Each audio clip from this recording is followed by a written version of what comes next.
Mais pour commencer, cette polémique qui ne cesse d'enfler après la proposition de Mathilde Panot de désarmer les polices municipales, elle s'est fait torpiller, on peut le dire, par l'ensemble de la classe politique. Et je vous propose d'écouter Fabien Roussel, secrétaire national du Parti communiste français, et Marc Ferracci, le ministre de l'Industrie et de l'Énergie, qui était sur Europe 1 et CNews ce matin.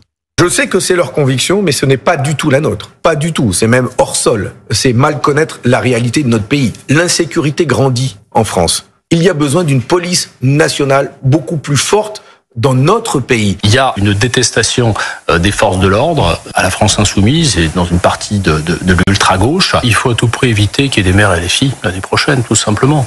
C'est l'habitude de la France insoumise que d'être dans la provocation, que d'être dans la gesticulation et surtout dans des propositions qui sont extrêmement dommageables, délétères pour l'intérêt général et la sécurité des Français. Paul Melun, une réaction, est-ce qu'elle est hors sol, c'est de la provocation ? Elle est hors sol, c'est de la provocation. Mais pas personnelle. Oui, non, mais enfin, si vous voulez, c'est complètement loufoque comme proposition. C'est-à-dire qu'on a l'impression que Madame Panot et qu'un certain nombre de députés LFI vivent dans une dimension parallèle, où l'insécurité n'existe pas, où l'intégrité physique des policiers municipaux qui seraient menacés sans armes dans certains endroits n'existe pas, où la préoccupation légitime pour les Français, pour leur sécurité du quotidien n'existe pas, où en fait le réel, tout simplement, n'existe pas. C'est-à-dire que Monsieur Ferracci a raison. Si d'aventure ces personnes de LFI avaient des communes, ce serait chaotique. Donc, à un moment donné, si vous voulez, c'est pas sérieux. C'est pas sérieux. Et puis en plus, je crois que c'est ultra minoritaire dans le pays ce qu'ils disent. Donc, à un moment donné, même Fabien Roussel est obligé de se désolidariser de ce type de proposition et de dire que lui n'appelle pas de ses voeux à cela. Oui. Il existe une voix pour une gauche qui parle des sujets régaliens, qui parle de la lutte contre l'insécurité. Du reste, c'est plus proche de ses électeurs. Moi, je pense que les électeurs de gauche, ils veulent être en sécurité et ils sont pas plus fous que les autres. Alors, Madame Panot, elle est déconnectée et je pense que ce type de proposition, ça peut leur coûter cher à l'approche des municipales aux Insoumis. Et elle a fait cette déclaration quelques heures après justement le projet du ministre chargé de la sécurité du quotidien, Monsieur Buffet, qui projetait justement d'élargir le pouvoir de cette police municipale. Comment est-ce que vous interprétez ces propos, Alors moi, je suis pas tout à fait d'accord. Je suis pas sûr que ce soit une provocation. Je pense que c'est un projet. Je pense que si la France insoumise propose cela, c'est toujours la même stratégie. C'est la stratégie du chaos. C'est faire la démonstration que la société telle qu'elle existe aujourd'hui ne fonctionne pas. Et c'est l'idée révolutionnaire de remplacer cette société par une autre société avec d'autres valeurs et d'autres pouvoirs. Vous pensez qu'elle peut être entendue ? Non. Mais elle peut être entendue d'une façon minoritaire dans certains endroits. Mais je pense que c'est toujours, si vous voulez, cette stratégie de la bordélisation qui existe partout, qui existe au Parlement, qui existe dans le débat public, qui existe vis-à-vis des médias et qui existe également dans les villes. Ce qu'il faut bien voir, si vous voulez, c'est qu'aujourd'hui, il y a quand même très peu de maires LFI en France. Très très peu. C'est une minorité. On est à 9 mois des municipales. On est à 9 mois des municipales. Mais je pense qu'il y a cette idée, si vous voulez, de bordélisation, mais il y a aussi cette idée de piéger les socialistes.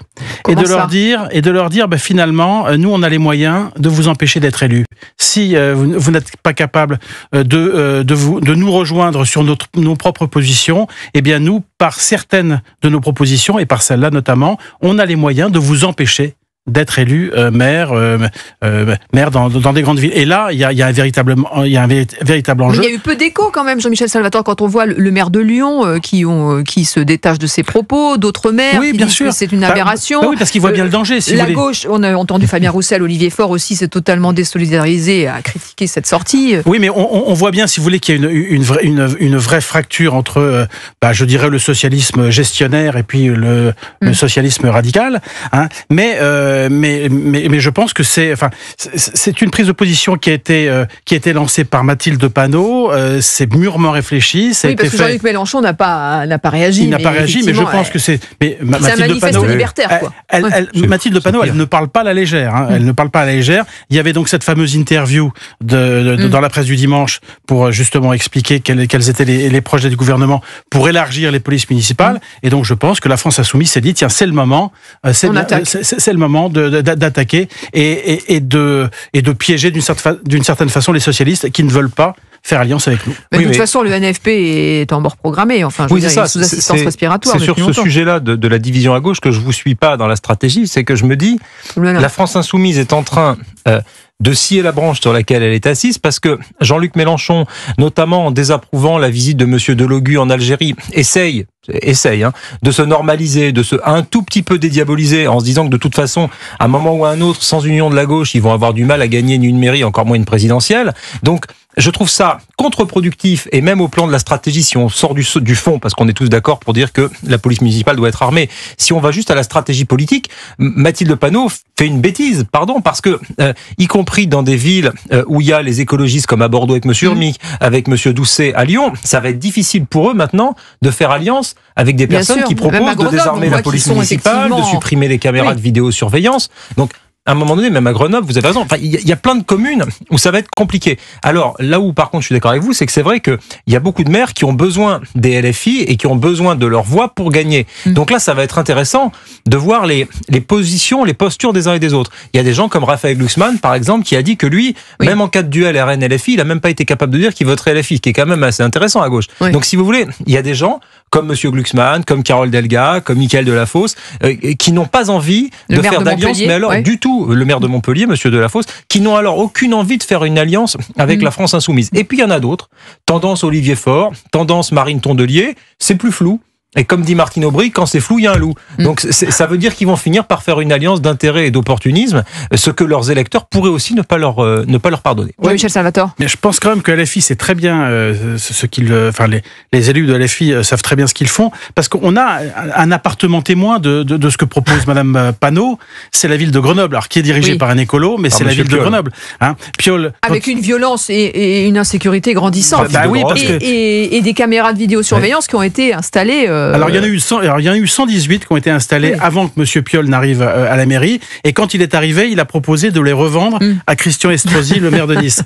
Bon. Non, mais quand elle dit que c'est pas prouvé que les caméras de vidéosurveillance changent la donne, c'est faux. Quand on voit le nombre d'affaires qui sont résolues dans les enquêtes, des enquêtes dans des drames absolus grâce aux images de vidéosurveillance, on résout quand même. Non, ce qui est vrai, si vous voulez, c'est que la vidéosurveillance n'est pas la panacée. C'est un élément parmi d'autres. C'est un élément dans une panoplie. Mais les caméras en elles-mêmes ne résolvent pas résolvent pas le problème. Mais on voit bien, si vous voulez, que à Grenoble, on voit ce que donne une municipalité qui est contre les vidéosurveillances, qui est contre l'armement des policiers. C'est là où les règlements de compte explosent, c'est là où la violence explose, c'est là où le trafic de drogue explose. Donc voilà. Mais c'est un déni de réalité de la part de Mathilde Panot et de LFI. Selon vous, enfin au-delà de ce que vous avez expliqué du projet de chaos, je pense que c'est le bras de fer entre. Je pense que là on est dans le bras de fer entre la gauche et la gauche radicale, et je crois qu'il y a quand même cette volonté de faire la démonstration que la bordélisation est finalement. Mais est-ce que ça marche encore de tirer sur cette ficelle de la bordélisation? Est-ce qu'on n'est pas arrivé au bout? Ça marche auprès d'un certain électorat, c'est-à-dire que la France insoumise a conquis un nouvel électorat de haute lutte. Ce nouvel électorat, c'est effectivement une partie des quartiers populaires, et notamment sur les affaires Naël, etc. C'est là qu'ils ont pris des positions qui ont été très appréciées dans ce type de quartier.